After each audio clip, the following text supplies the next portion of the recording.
कि इच्छाएं भोगने से समाप्त हो जाती है, बढ़ जाती है। अगर वो बढ़ रही है इच्छा, तो आपने भोगा क्या? फिर तृप्ति कहाँ हुई? तो ध्यान दीजिए, इच्छाएं 2-3 तरह की होती है।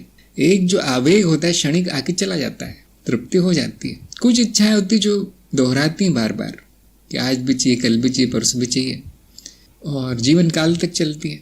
जैसे खाने की इच्छा है, सांस लेने की इच्छा। कुछ 1-2 दिन में, मुझे गाड़ी चाहिए थी, यहाँ खरीद ली, अब वो समाप्त हो जाएगी। अब कोई बहुत बड़ा मूर्ख ही होगा जो रोज गाड़ियाँ खरीद रहा है, ज़्यादा पैसे हो गए, अब रोज खरीद रहा है, बहुत ही बेवकूफ़ होगा। हाँ, मेरी जो इच्छा थी पूरी हुई। हाँ, मेरी यहाँ बद्रीनाथ जाने की इच्छा। अब रोज जाएगा वो आदमी बद्रीनाथ? 1 बार जाएगा, 2 बार जाएगा मैक्सिमम। तो आपको इच्छाओं की इनका विज्ञान जानना होगा। कौन सी इच्छाएं दोहराती हैं, जिनको कि जो तब तक नहीं जाएगी जब तक कि मनुष्य जीवन नहीं समाप्त हो जाएगा।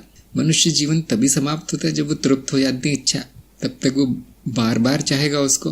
और कुछ इच्छाएं बहुत जल्दी समाप्त हो जाती है। कुछ इच्छाएं मानसिक आवेग होता है, वो कर्म ना करने पर भी समाप्त हो जाती है, खत्म हो जाती है। कुछ इच्छाएं वाणी से समाप्त हो जाती है। मैंने बहुत बड़ा एक चमत्कार देखा है बोलने मात्र से कुछ इच्छाएं समाप्त हो जाती है। ये बातें बहुत कम लोगों को पता है, और ये तंत्र मार्ग के अंतर्गत है। तो एक बहुत अच्छी इच्छा है, वो है किसी का प्रेम पाने की इच्छा। बोलने मात्र से ठीक हो जाती है, वो कुछ करना नहीं पड़ता, तृप्त हो जाती है।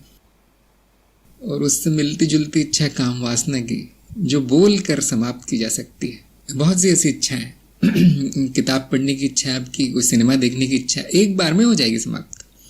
अगर वो बढ़ जाती है तो मतलब तृप्त नहीं हुई है, तृप्त नहीं हुई। कई बार दोहराने के बाद समाप्त होगी वो।